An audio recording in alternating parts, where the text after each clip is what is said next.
কতবার যে আমি তোমাকে স্পর্শ করতে গিয়ে গুটিয়ে নিয়েছি হাত, সে কথা ঈশ্বর জানেন।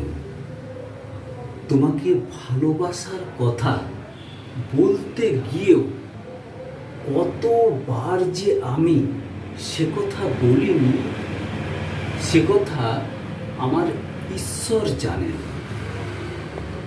তোমার হাতের মৃদু কড়া নাড়ার শব্দ শুনে জেগে উঠবার জন্য দরজার সঙ্গে চুম্বকের মতো আমি গেঁথে রেখেছিলাম আমার কর্ণযুগল।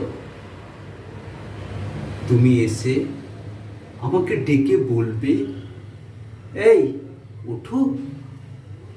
আমি আমি আর আমি এ কি শুনলাম? এমন উল্লাসে নিজেকে নিক্ষেপ করব তোমার উদ্দেশ্যে।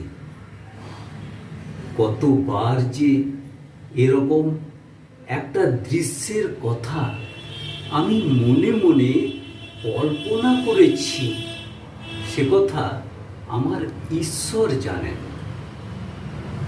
আমার চুল পেকেছে তোমার জন্য, আমার গায়ে জ্বর এসেছে তোমার জন্য।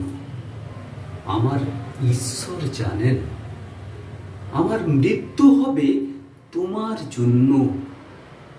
তারপর অনেক দিন পর একদিন তুমিও জানবে আমি জন্মেছিলাম তোমার জন্য, শুধু তোমার জন্য।